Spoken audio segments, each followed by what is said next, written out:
지금부터 8절부터 11절 말씀, 그리고 오늘 본문 12절부터 15절 말씀을 통해서 내 눈이 항상 여호와를 바라봄이라는 주제로 우리가 말씀들을 살펴보고 있습니다. 지난 시간 8절부터 11절 말씀은 하나님의 선하시고 정직하심, 그래서 하나님의 그 선하시고 정직하신 하나님의 속성은 하나님의 인자와 진리로 성도들을 교훈하시고 지도하시고 가르치신다라는 것을 살펴보았습니다. 이제 오늘 본문 말씀에 이르러서 하나님께서 그의 인자와 진리로 교훈하시고 지도하시고 가르치시는 자들이 누구냐라는 겁니다. 다시 말하면 하나님께서 교훈하시고 지도하시고 가르치심을 받는 자들은 누구인가? 여기에 대하여 오늘 12절 말씀이 이렇게 시작합니다. 여호와를 경외하는 자 누구냐? 그래서 여러분, 오늘 이 12절에 여호와를 경외하는 자 누구냐라는 이 말은 곧 여호와를 경외하는 자는 선하시고 정직하신 하나님께서 인자와 진리로 교훈하시고 또 지도하시고 가르치신다라는 겁니다. 이제 오늘 이런 말씀을 통해서 계속해서 여호와를 경외하는 자 누구냐라고 말씀하면서 오늘 본문에서는 여호와를 경외하는 자들에게 하나님께서 베푸시는 은혜와 복을 말씀하고 있는데, 그것은 우리가 이미 8절에서 11절 말씀을 통해서 하나님께서 교훈하시고 지도하시고 가르치심을 조금 더 구체적으로 설명하고 있다고 보시면 됩니다. 그래서 12절부터 15절까지 여호와를 경외하는 자들에게 하나님께서 교훈하시고 지도하시고 가르치시는 것들이 어떤 것들인가, 이런 것들을 12절부터 15절까지 기록하고 있습니다. 그러면서 우리가 지난 8절부터 계속해서 오늘 본문에 이르러 살펴보고 있는 주제에 내 눈이 항상 여호와를 바라봄이라는 이 구절은 15절에 이르러 등장합니다. 15절에 내 눈이 항상 여호와를 바라봄은 내 발을 그물에서 벗어나게 하실 것이미로다. 여기서 다윗은 내 눈이 항상 여호와를 바라본다라는 표현을 사용하고 있는데요, 이 표현은 12절을 시작하고 있는 여호와를 경외하는 자가 누구냐라는 여호와를 경외하는 자를 다른 말로 표현한 것이 내 눈이 항상 여호와를 바라봄이라는 겁니다. 다시 말하면 하나님을 경외하는 자, 여호와를 경외하는 자는 어떤 삶을 살아가는 자인가? 여호와를 경외하는 자는 누구냐? 여호와를 경외하는 자는 곧 그는 항상 여호와를 바라보는 자다, 이렇게 다윗은 표현하고 있는 겁니다. 그래서 여러분, 우리가 하나님을 경외한다 라고 말하면 하나님을 경외한다는 것이 때로는 너무 막연하게 들릴 수 있을지 모르는데, 오늘 다윗은 그것을 조금 더 구체적으로 설명해 주고 있습니다. 내 눈이 항상 여호와를 바라보는 것, 이것이 바로 여호와를 경외하는 자라는 겁니다. 그래서 여호와를 경외하는 자, 곧 내 눈이 항상 여호와를 바라보는 자, 그들에게는 하나님께서 선하시고 정직하신 하나님이 인자와 진리로서 교훈하시고 지도하시고 가르쳐 주시는데, 오늘 12절부터는 본격적으로 하나님께서 어떻게 지도하시고 또 교훈하시고 가르치시는가를 오늘 우리가 본문을 통해서 살펴보려고 합니다. 여호와를 경외하는 자, 항상 여호와를 바라보는 자, 그런 자들에게 하나님께서는 어떻게 은혜와 복을 베푸시는가? 오늘 먼저 우리 12절 말씀 보면 이렇게 기록합니다. 여호와를 경외하는 자 누구냐? 그가 택할 길을 그에게 가르치시리로다. 하나님께서는 하나님을 경외하는 자들에게 택할 길을 가르쳐 주신다라고 말씀하고 있습니다. 이미 8절부터 11절의 말씀 통해서 보았던 하나님께서 교훈하시고 지도하시고 가르치심이란 이 표현을 조금 더 구체적으로 설명해 주고 있는 겁니다. 택할 길을 가르쳐 주신다라고 말할 때 여기서 이 택할 길이라는 것은 하나님을 경외하는 길이라는 뜻입니다. 즉 하나님 앞에서 바르게 살아가는 길, 하나님을 항상 바라보며 사는 길, 이것을 다른 말로 의로운 길, 거룩한 길, 성결한 삶, 의로운 삶, 뭐 어떤 표현도 괜찮아요. 그래서 오늘 여기서 택할 길이라고 말하는 이 택할 길은 하나님께서 기뻐하시는 길, 의롭고 거룩하고 성결한 삶을 살아가는 그런 길들을 하나님께서 가르쳐 주신다라는 겁니다. 누구에게요? 하나님을 경외하는 자에게 하나님이 가르쳐 주신다는 거죠. 여기서 재밌는 것은 이 가르치다라는 이 히브리어인데요, 이 가르치다라는 이 동사는 손을 내밀어서 가르쳐 주다라는 뜻을 가진 동사입니다. 그냥 입으로도 가르쳐 줄 수 있는데 손을 내밀어 가르쳐 주다 또는 손을 내밀어 신호하다, 뭐 이런 뜻을 가진 동사입니다. 여러분, 우리가 길을 갈 때 모르는 길을 우리가 물어볼 수 있습니다. 모르는 길을 물어볼 때 그냥 뭐 말로 뭐 이쪽 가서 왼쪽으로 가세요, 오른쪽으로 가세요, 이렇게 가르쳐 주는 사람도 있지만 어떤 사람들은 손으로 왼쪽 오른쪽 가르치면서 해주시는, 그렇게 안내해 주는 분들도 있습니다. 여러분들의 입장에서 입으로 말로 가르쳐 주는 것과 손짓으로 여러 가지의 신호들을 통해서 가르쳐 주는 것과 어떤 것이 여러분들은 좋습니까? 당연히 손짓으로 가르쳐 주는 거죠. 왜냐하면 이 손으로 가르치다, 신호하여 가르치다라는 이 히브리어의 동사는 친절하게 또는 아주 정중하게 또는 사랑스럽게, 뭐 이런 다양한 의미들을 포함하고 있는 겁니다. 그러니까 하나님께서 하나님이 기뻐하시는 길을 하나님을 경외하는 자들에게 하나님이 가르쳐 주시는데, 어떻게 가르쳐 주시느냐? 아주 친절하게, 사랑스럽게, 다정하게 하나님께서 그렇게 가르쳐 주신다라는 겁니다. 저는 이 말씀을 준비하면서 이 구절이 참 좋아요. 하나님께서 친절하게 손짓으로 우리에게 하나님이 말씀해 주시고 가르쳐 주시는 하나님의 그 친절함, 그 따뜻함, 또는 하나님의 그 깊은 마음, 우리를 향한 그 하나님의 깊은 마음, 이런 것들이 느껴집니다. 하나님께서는 하나님을 경외하는 자들을 하나님께서는 이렇게 친절하게, 사랑스럽게, 다정하게 하나님이 기뻐하시는 길들이 무엇인지를 자세하게 가르쳐 주신다라는 겁니다. 두 번째로는요, 하나님을 경외하는 자들에게 하나님께서는 또한 어떤 은혜와 복을 주시는가? 우리 13절에 보면 그의 영혼은 평안히 살고 그의 자손은 땅을 상속하리로다 라고 13절이 말씀하고 있습니다. 오늘 하나님께서 말씀하시는 이 하나님을 경외하는 자에게 하나님께서 그들을 하나님이 어떻게 하시는가?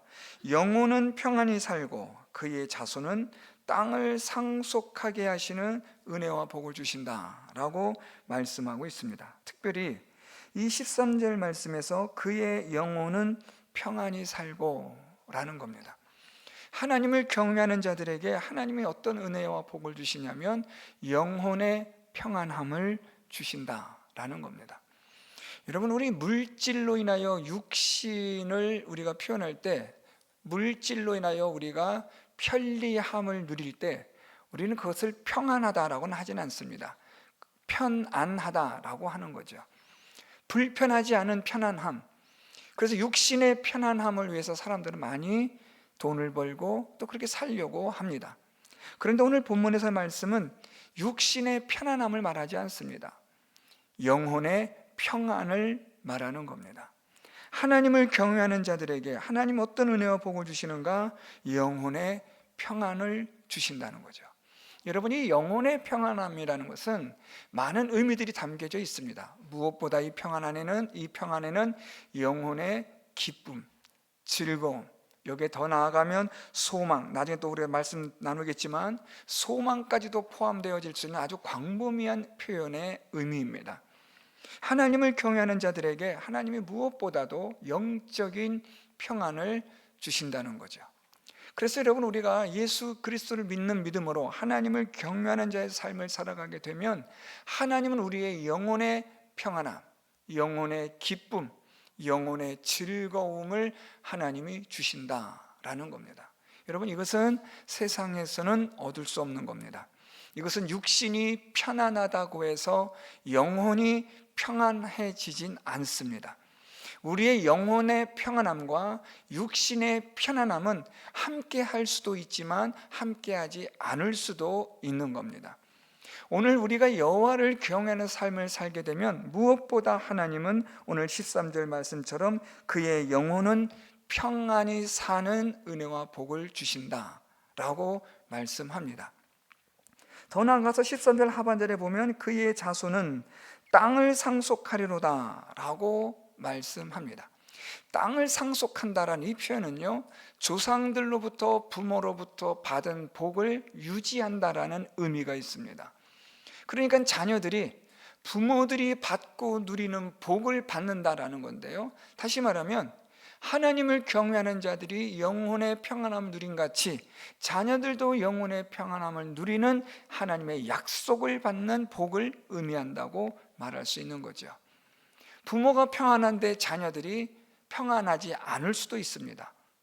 부모들은 믿음 생활로 인하여서 하나님이 주시는 평안함으로 살아가는데 자녀들이 만일 하나님을 믿는 믿음의 삶을 살지 않는다면 영혼의 평안함은 없을 겁니다. 그런데 여호와를 경외하는 자들에게는 부모들, 즉 그들의 시대에 하나님 주셨던 영혼의 평안함이 자녀들에게도 상속되어지는 평안의 복이 있음을 말씀하는 겁니다.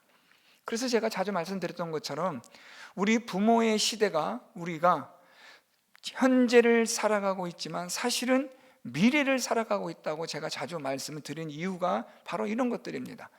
우리가 살아가는 오늘의 삶이 내일의 자녀들의 삶을 결정지을 수 있는 중요한 밑거름이 된다는 거죠.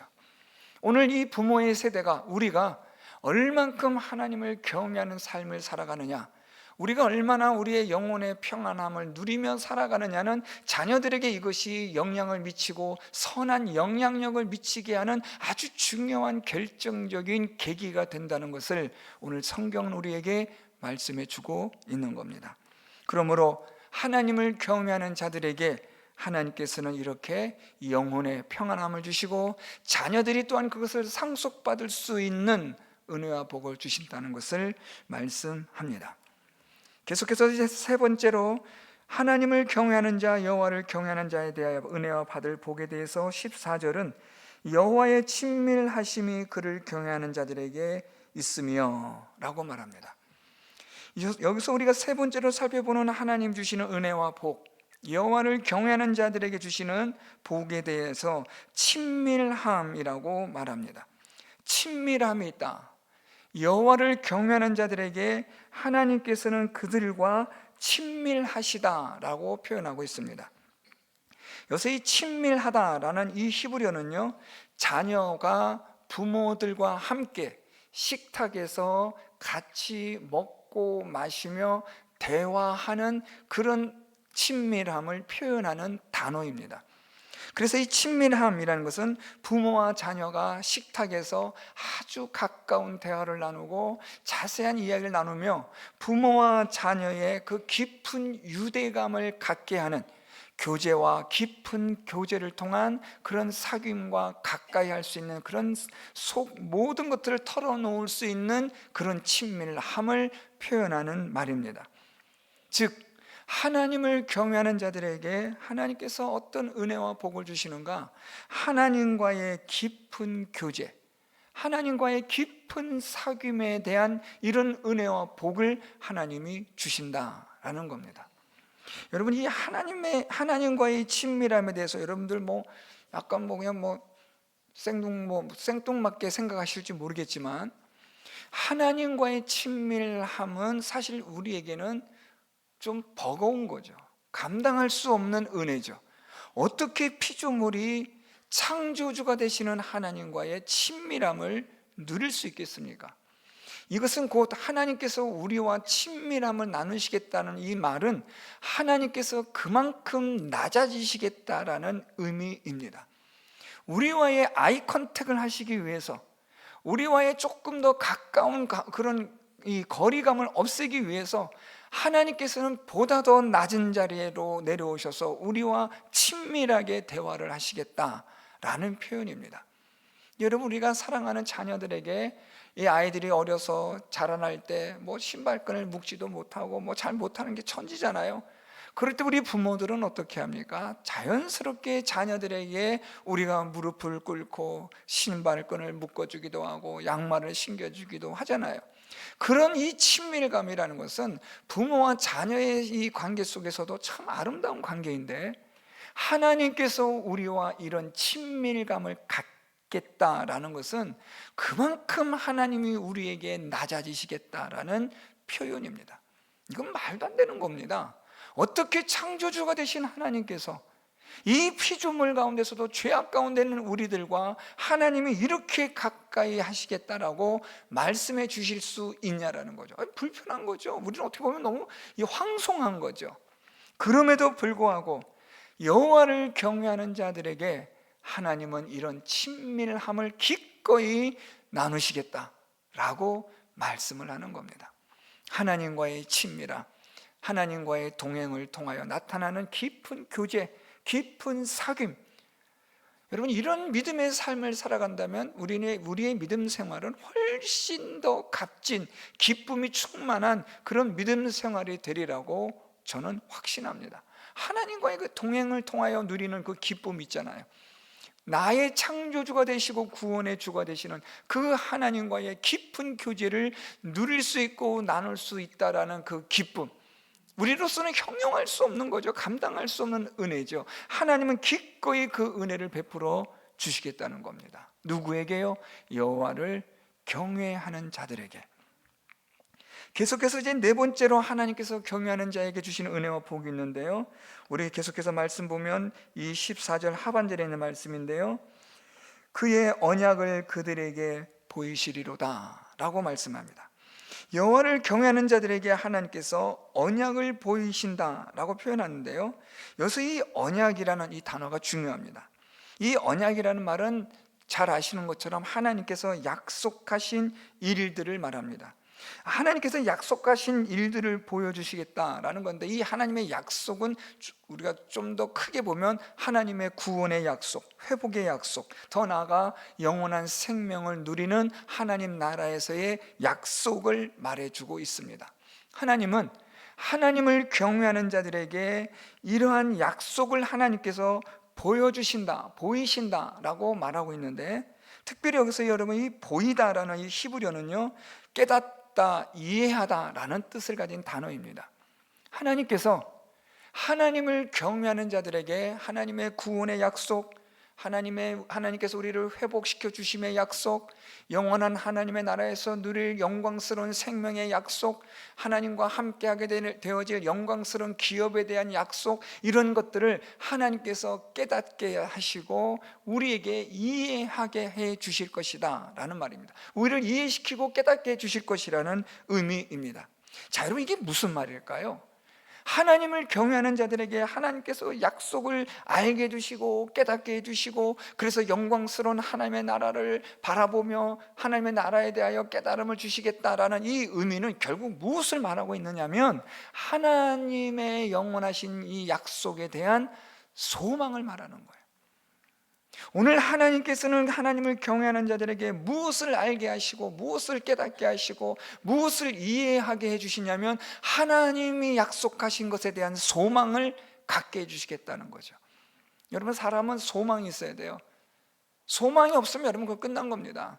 여러분, 우리는 오늘보다는 내일이, 그래도 올해보다는 내년이 더 나을 것이라는 기대감과 소망을 가지고 우리가 살아가는 거지, 그냥 지금까지 살아왔던 삶과 똑같은 동일한 삶이 계속될 것이라고 한다면 여러분, 우리는 못 삽니다. 우리가 고난 가운데 있고 시련 가운데 있고 어려움 가운데 있을 때에 우리는 어떤 소망과 기대를 갖습니까? 내일은 낫겠지, 언젠가는 지나가겠지, 언젠가는 이 괴로움과 고난이 끝나겠지, 언젠가는 우리가 이 기쁨으로 단을 거두겠지라는 기대와 소망을 가지기 때문에 버티는 거고 인내하는 것이지, 이 소망이 없다면 우리가 어떻게 인내할 수 있고 어떻게 견디어낼 수가 있겠습니까? 오늘 하나님을 경외하는 자들에게 하나님께 주시는 은혜와 복은 무엇이냐면, 바로 하나님의 약속에 대한 소망을 이해하고 깨닫게 하게 하시겠다라는 겁니다. 저는 우리 성도 여러분들이 하나님이 주시는 이 놀라운 은혜에 대한 약속, 하나님께서 우리에게 허락하신 영원한 생명에 대한 약속, 영광스러운 하나님의 나라에 대한 약속, 이것이 여러분들에게 깨달아지고 이해되어지는 소망이 되기를 바랍니다. 이런 소망이 있어야 돼요. 그래야 믿음 생활에 있어서 우리가 어렵고 힘들어도 견뎌내고 인내할 수가 있는 거죠. 이런 소망이 없으면 여러분, 우리가 어떻게 이 믿음 생활에서 어렵고 힘든 가운데서 견뎌낼 수 있겠습니까? 하나님을 경외하는 자들에게 하나님께서는 이런 약속에 대한 소망을 주시겠다라고 말씀을 하시는 겁니다. 이제 마지막으로 여호와를 경외하는 자들에게 하나님 주시는 은혜와 복에 대해서 우리가 15절 말씀을 내려오면, 이 15절 말씀에서는 내 눈이 항상 여호와를 바라보면, 여호와를 경외하는 표현을 다윗이 이렇게 표현하면서 내가 항상 여호와를 바라보는 이유가 있다라고 말하고 있어요.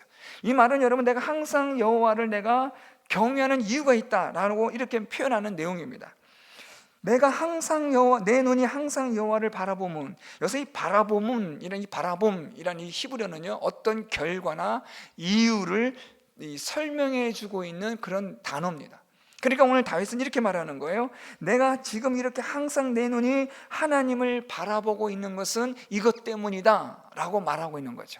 다시 말하면 오늘 우리가 전체적으로 우리가 지난 시간부터 말씀드렸던 내용을 살펴보면, 내가 하나님을 경외하는 이유는 이것 때문이다 라는 겁니다. 내가 하나님을 경외하는 이유는 무엇이냐면 내 발을 그물에서 벗어나게 하실 것임이기 때문에 라는 겁니다. 다섯 번째로, 여호와를 경외하는 자들에게 하나님 주신 은혜와 복이 무엇이냐면 내 발을 그물에서 벗어나게 하신다 라는 겁니다. 여러분, 여기서 이 그물이라는 건요, 다윗의 원수들, 2절에서 등장하고 있는, 또 다윗을 까닭없이 속이는 자들 있잖아요. 까닭없이 다윗을 속이려 하는 자들, 그들로부터 그들이 친 그물, 그들이 다윗에게 위협을 가하는 덫과 같은 일들, 위협, 음모, 괴롭힘, 이런 것들을 표현하는 말입니다. 그러니까 지금 여기서 이 그물이라는 말은 다윗을 까닭없이 속여서 음모를 꾸미고 다윗을 죽이려고 계획하고 다윗을 위협하기도 하는 그런 사람들의 모든 일들, 이 그물의 특징은 무엇이냐면 걸리면 빠져나오지 못하는 거예요. 이 그물에 걸리면 사람은 도저히 빠져나올 수 없는 그런 그물을 의미하는 겁니다. 절대 불가능력한, 절대 해결할 수 없는, 불가능한 그런 그물이에요. 이런 그물인데 여호와를 경외하는 자들에게는 하나님께서 그 그물에서 벗어나게 하신다라는 겁니다. 여러분, 이 세상에 그물들이 얼마나 많아요. 특별히 여러분이 사단이 우리를 유혹하고 시험하여 묶어서 무너뜨리려고 하고 우리를 해코지하려고 하는 그런 그물들이 얼마나 많습니까? 한번 빠지면 도저히 헤어나올 수 없는 그런 그물들이 얼마나 많아요. 사단은 그런 많은 그물들을 쳐놓고 덫을 놓고 올가미를 만들어 놓고 우리가 거기에 빠지기를 지금 기다리고 있잖아요. 우리가 이런 그물에 빠지고 이런 것에 시험에 걸려 넘어지고 유혹에 걸려 넘어지면 우리는 헤어나올 방법이 없는 거예요. 사람으로서는 구제불능이 되는 거죠. 자, 그런데 여호와를 경외하는 자들에게는 하나님께서 이 그물에서 건져내 주시겠다는 거예요. 여러분, 우리가 이 세상을 살아가면서 이 사단의 그물이나 사단의 덫으로부터 우리가 어떻게 완전하게 자유로울 수 있겠습니까? 사단으로부터의 유혹과 사단으로부터의 시험에서 우리가 얼마나 많은 어려움과 고난을 당하고 있지 않습니까? 그런 가운데에서 우리를 이 그물에서, 덫에서, 올가미에서 우리를 구원내실 수 있는 분은 누구냐? 하나님이신데, 하나님은 어떤 자를 구원해내시느냐? 하나님을 경외하는 자, 내 눈이 항상 여호와를 바라보고 있는 이유는 하나님께서 이 그물 가운데서 나를 건져내시기 때문이라. 즉 여호와를 경외하는 자들을 하나님께서는 이 그물에서 구원하여 주시고 벗어나게 하여 주신다라는 겁니다. 그래서 오늘 다윗이 내 눈이 항상 여호와를 바라본다라고 표현하고 있는 겁니다. 자, 이제는 우리가 지난 시간부터 오늘의 두 번째 시간에 이어서 살펴보고 있는 내 눈이 항상 여호와를 바라본다라는 이 의미를 설명하고 마치려고 합니다. 내 눈이 항상 여호와를 바라본다. 저는 이 표현이 너무 좋아요. 물론 오늘 우리 12절에 있는 말씀처럼 여호와를 경외하는 자라는 표현도 좋지만, 이미 우리에게는 이 여호와를 경외하는 자가 너무 우리 귀에 익숙해져 있잖아요. 그러니까 잘 이게 귀에 안 들어올 수 있단 말이에요. 그런데 제가 이 말씀을 준비하면서 15절 말씀에서 눈이 번쩍 뜨인 거예요. 여호와를 경외하는 자에 대한 표현을 오늘 다윗은 무엇이라고 표현하고 있냐면 내 눈이 항상 여호와를 바라보면. 저는 이 표현이 너무 좋아요. 하나님을 경외한다는 게 무엇이냐? 항상 하나님을 바라본다. 여러분, 여기에는 여러 가지 의미들이 있어요. 하나님을 믿고 의지하고 신뢰한다라는 의미가 있습니다. 하나님은 모든 것들의 주권자가 되시고 전능자가 되신다라는 의미도 있습니다. 그런데 또 하나는 하나님을 의식한다는 거죠. 오늘 다윗이 말하기를 내 눈이 항상 여호와를 바라봅니다. 하나님은 나의 도움이시오, 나의 반석이시오, 나의 피난처가 되시고 나의 요새가 되시고 나의 산성이 되십니다. 뿐만 아니라 나는 그 하나님 앞에서 나는 항상 옳은 길을 갈 수 있도록, 하나님께서 옳은 길을 갈 수 있도록 지도해 주시고 하나님 앞에서 항상 내 자신을 돌아볼 수 있는 자가 되게 하여 주옵소서라고 우리가 그렇게 기도할 수가 있는 거죠. 오늘 다윗은 내 눈이 항상 여호와를 바라본다라는 거예요. 자, 여러분, 여기에 중요한 설명을 하나 필요한 게 있어요. 다윗이 지금 내 눈이 항상 여호와를 바라본다라고 표현하는 이 가운데서 우리가 무엇을 생각해 볼 필요가 있냐면, 지금 다윗의 원수들이에요. 2절과 3절에 등장하고 있는 다윗의 원수들, 까닭없이 다윗을 지금 속이려 하는 자들이 있어요. 그들은 다윗을 지금 어떻게든 간에 그물에 걸리게 하고 올무에 빠지게 하고 덫에 걸리게 하려는 악한 자들이에요. 다윗의 생명을 어떻게든 간에 빼앗으려고 하는 아주 못된 사람들이에요. 자, 그런데 다윗은 바로 이런 악한 자들, 원수들, 까닭없이 속이는 자들, 이 틈바구니 속에서 지금 다윗이 그물에 걸릴 수도 있고 덫에 걸릴 수도 있는 이런 상황에 놓여져 있는데, 오늘 다윗이 지금 무슨 말을 하냐면 내 눈이 항상 여호와를 바라본다라는 거예요. 하나님께서 이 모든 것들을 지켜보고 계신다는 거죠. 여러분, 우리가 다음 시간에 살펴보겠지만 하나님께서 이 모든 나보다 원수가 더 많은 것들, 그들이 심히 지금 나보다 많고 그들이 지금 아주 나쁜 악한 일을 행하고 있는 것을 하나님 좀 보십시오라는 다윗의 기도가 나오거든요. 지금 다윗은 자기 원수들, 다윗을 속여서 해하려고 하는 자들, 그들의 틈바구니 속에서 사느냐 죽느냐를 날마다 고민하며 살아가는 다윗이기 때문에 오늘 이 성경에서 이 구절에서 다윗은 당연히 하나님, 그들에게 하나님 내가 어떻게 해야 될까요? 내가 그들에게 원수를 갚을까요? 라는 그런 억울함을 토로할 수가 있지 않겠어요? 다윗은 하나님에게 하나님, 저들을 좀 어떻게 내가 응징할 수 있도록 좀 힘 좀 주세요, 그렇게 기도도 할 수 있지 않겠냐고요. 그런데 오늘 다윗은 어떤 기도를 하냐면 내 눈이 항상 여호와를 바라봅니다.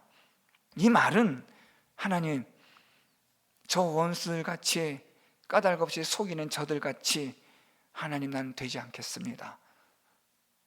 나는 저들과 똑같은 방법으로 보응하거나 보복하거나 원수를 갚지 않겠습니다. 나는 항상 하나님만을 바라봅니다. 여러분, 저는 이 말씀을 묵상하는 가운데 참 대단하다, 탁월하다. 얼마든지 다윗이 이 악을 행한 자들에게 갚을 수 있거든요.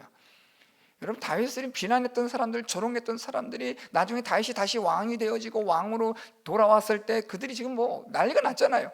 얼마든지 다윗은 그들 다 잡아 죽일 수 있었거든요. 그런데 다윗은 하질 않아요. 왜요? 내 눈이 항상 여호와를 바라보고 있기 때문에. 여러분, 우리가 하나님을 의식하면 내 마음대로 할 수가 없는 거죠. 모든 원수 갚음이 누구에게 있어요? 하나님에게 있는 거예요. 하나님이 갚으시는 거죠. 하나님이 갚아주시든 주지 않으시든, 하나님께서 내 원수의 목전에 상을 차려주시든 주지 않든 그건 하나님 결정하실 일이지만, 그렇지만 나는 내 손으로 내 힘을 가지고 내가 내 원수들에게, 나를 속이는 자들에게 저들과 똑같이 난 하지 않겠습니다. 내 눈이 항상 하나님을 바라봅니다. 하나님의 정의를 기대하는 거죠. 하나님의 공의를 기대하는 거죠.